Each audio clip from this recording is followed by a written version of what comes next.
Estamos de volta com o Perfil Empreendedor, agora com o nosso bloco de entrevista. O nosso entrevistado de hoje, Dr. Márcio Marques, cirurgião dentista e empresário. É um prazer muito grande tê-lo conosco no nosso Perfil Empreendedor. Prazer todo nosso. Primeiro, Márcio, eu queria que você contasse para a gente um pouco da tua trajetória profissional. Você primeiro faz a universidade, né? Ou você já era empresário antes? O que nasce primeiro, empresário? Primeiro a formação técnica em odontologia. Você teve antes da sua formação ou durante alguma atividade comercial que te gerasse alguma experiência empresarial, Não, nenhuma. comercial? Nenhuma. Então, quando que nasce Petrópolis na tua vida? Porque você é do Rio, né? Exato. Em que ano que você vem a Petrópolis e começa a trabalhar aqui? Eu comecei a frequentar Petrópolis nos fins de semana a partir de 88, 89 aproximadamente, e me estabeleci profissionalmente a partir de 91.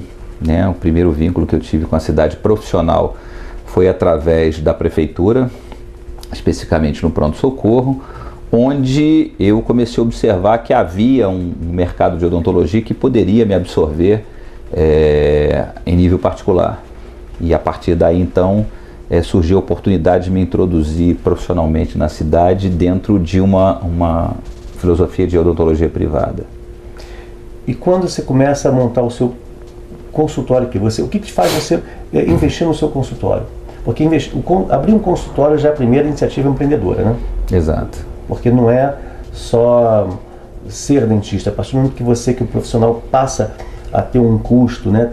Ter que gerir um negócio, a postura passa a ser um pouco diferente. Você sentiu isso quando você abre o primeiro consultório? Certamente. Em verdade, ao trabalhar, né, para a prefeitura, no pronto-socorro, eu dava plantão aos domingos, e domingo é um dia que pessoas de todos os níveis vão ao pronto-socorro, no caso de necessidades, e com muita frequência as pessoas me perguntavam sobre o meu consultório, que era no Rio, e isso me despertou para possibilidade, talvez, de estabelecer alguma coisa aqui na cidade dentro desse direcionamento. E assim o fiz, né? Pouco tempo depois eu já tinha uma demanda significativa, e isso resultou em que aproximadamente 2 anos depois eu já tinha assim, uma clientela bastante vasta na cidade. E os cursos de especialização que você continuou estudando mesmo depois da formação, né? Exato. Quando que vem esses cursos e por que o interesse em fazer esses cursos? Então, a partir de um determinado momento da minha vida profissional aqui, eu passei a ter assim, uma demanda bastante grande de pacientes. De maneira que eu percebi que, fazendo-se uma projeção disso para os anos vindouros, possivelmente eu teria dificuldade de me manter atendendo a essa clientela. Mais ou menos nessa época, eu diria que houve assim, um divisor de águas na minha vida profissional, que foi um livro que eu ganhei de presente, um livro do Richard Whittley, A Empresa Totalmente Voltada para o Cliente. E nesse livro ficou assim, bastante claro para mim que uma das coisas mais importantes que um empreendedor tenha, seja ele um profissional liberal, seja ele um comerciante ou industrial, é o seu produto.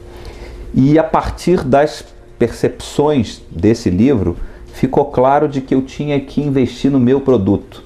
E como estou eu na área de serviços, esse produto era exatamente a qualidade daquilo que eu faço.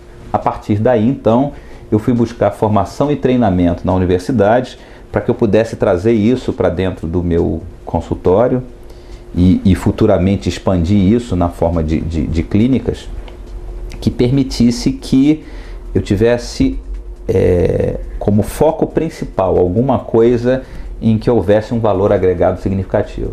Então você foi fazer o quê? Curso de pós-graduação depois disso? Exatamente. Especialização, mestrado e doutorado na minha área de especialidade.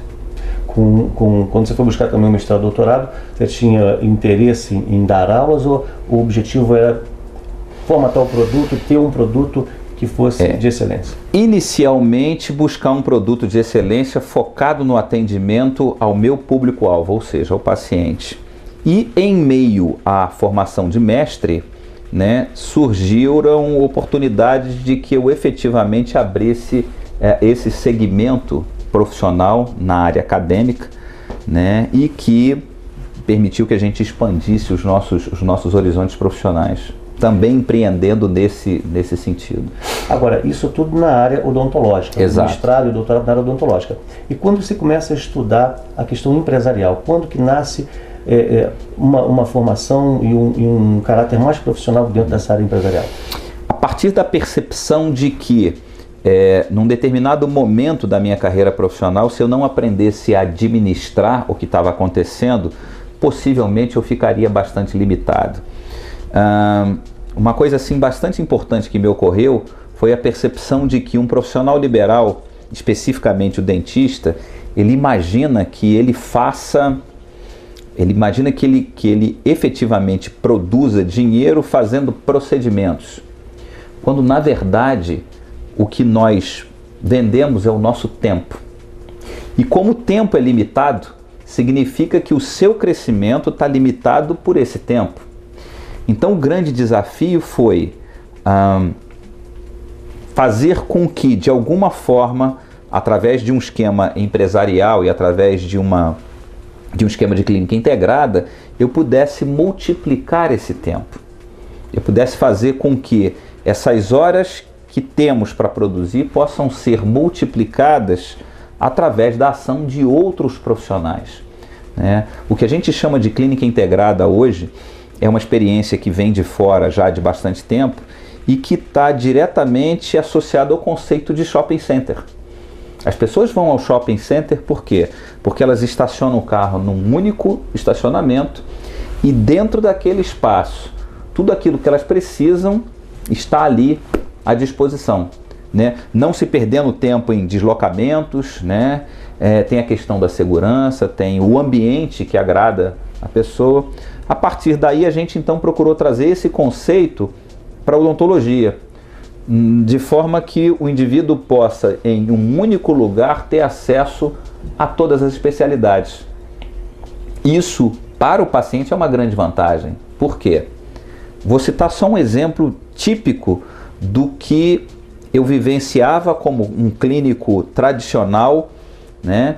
Que é o fato de que aquele primeiro profissional que recebe o paciente, que é o clínico, e quando ele depende do suporte de alguns especialistas, cada vez que eu remetia esse paciente a um especialista, ele tinha um novo endereço, um novo ambiente, uma nova pessoa e um novo orçamento.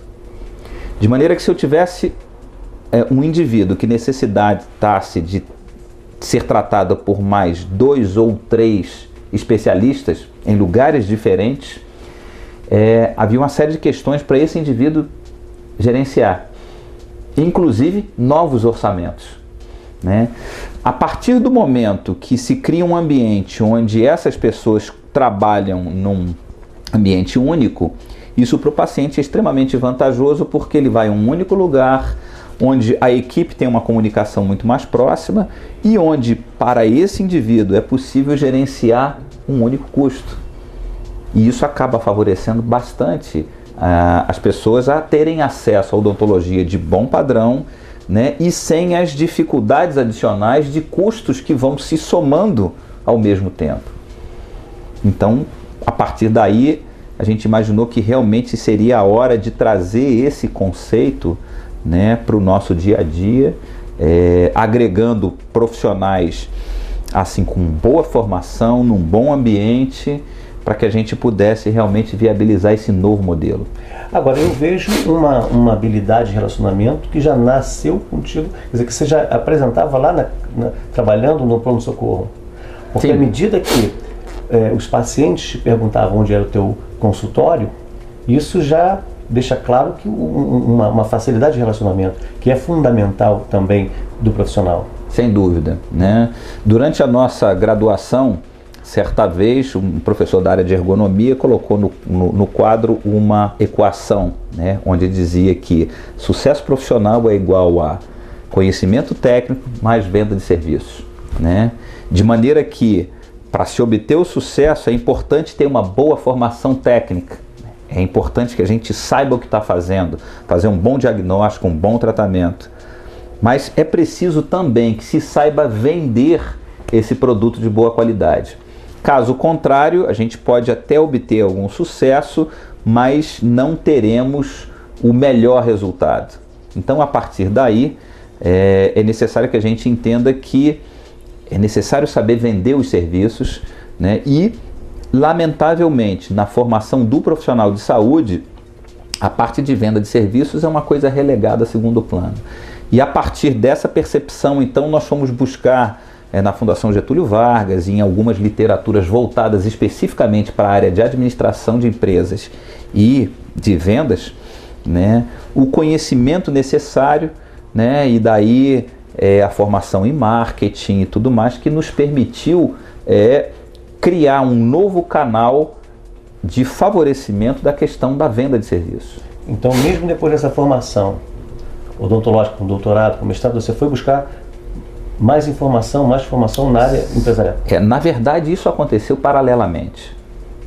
Até porque, à medida em que o conhecimento técnico específico foi evoluindo, isso permitiu que a gente fosse agregando valor àquilo que se fazia e, consequentemente, o veicular, né, ao público-alvo esse valor agregado se tornou uma coisa assim, muito importante. Nesse momento o produto era importante, mas não só o produto. Aí você começa também a buscar outras ferramentas, né? Exatamente. Agregar também a questão do relacionamento, do marketing propriamente, de poder adequar os 4 P's, né? Sim. A promoção, enfim, a logística, né? Que é a prática, você passa a ter uma consciência de ponto, né? De tudo que o consumidor, que o teu cliente precisa para poder, como você mesmo disse, resolver a vida dele toda dentro desse segmento, né? E isso passa desde a escolha do lugar onde se estabelecer, do projeto, né, do layout do lugar, de um bom projeto, até mesmo de decoração, né? As pessoas precisam estar num ambiente onde elas se sintam bem, onde elas se sintam num ambiente agradável, onde elas percebam que as pessoas que ali estão voltadas para servi-la bem dentro daquela necessidade específica que ela apresenta, e isso está diretamente associado a esse conhecimento da área administrativa, da área de vendas, da área de marketing. Você viu que foi fundamental, então, essa formação, essa informação que você absorveu nessa área empresarial? Sem dúvida alguma, né? O administrar uma atividade que tecnicamente funciona muito bem faz com que ela tenha uma grande chance de continuar seguindo em frente e que possa se firmar no mercado como uma instituição prestadora de serviços, sim, de reconhecida qualidade, né? E essa qualidade que faz com que a gente consiga permanecer no mercado e ter um crescimento exponencial. Já visto que a partir dessa experiência aqui de Petrópolis, a gente pôde levar essa ideia para o Rio de Janeiro e felizmente a gente tem sido muito bem sucedido com esse modelo. Hoje você atende também em que bairro no Rio de Janeiro? Botafogo. Em Botafogo. É natural que qualquer empresa que comece a crescer, normalmente abrindo filiais, é quase inevitável pensar em franquia. Você já chegou a pensar em franquear a tua marca? A gente tem uma marca hoje, né? Você pode dizer o nome que não tem problema. O C1 hoje, sem dúvida nenhuma, é uma marca que já goza de credibilidade junto ao público petropolitano e, interessantemente, o nosso desafio inicial foi exatamente institucionalizar um padrão de qualidade que começou dentro de um modelo tradicional. De maneira que hoje a gente consegue ouvir no dia a dia as pessoas se referindo à empresa em detrimento do profissional, né? Nos primeiros anos as pessoas falavam assim, não, eu trato com o Dr. Márcio Marques. Hoje as pessoas falam assim, não, eu trato no C1. E esse foi o grande desafio dos primeiros anos, de fazer com que as pessoas depositassem na instituição a credibilidade inicialmente creditada à pessoa. Então nasce uma marca forte que, na verdade,